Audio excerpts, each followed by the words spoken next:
The transport industry is facing rising costs and stricter regulations. In response, many fleets are selecting high-mileage tires to save money. But did you know there's another often overlooked force that impacts on every journey? It's called rolling resistance. It can affect up to 31% of a fleet's operating costs, even though tire purchasing costs account for only 2%.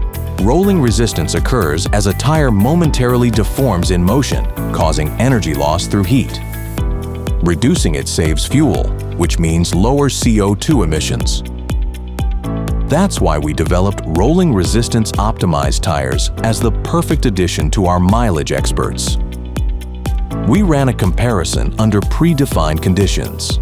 The outcome: remarkable savings for your fleet when used in the right application due to lower fuel consumption. Governments use road tolls to support their policies, rewarding more efficient fleets with lower toll rates. Good for the planet, good for your wallet.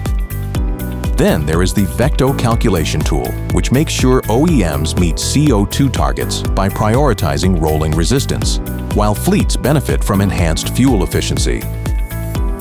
Greater efficiency, more savings, and a healthier planet. Discover the power of rolling resistance optimized tires. Together, we make a difference.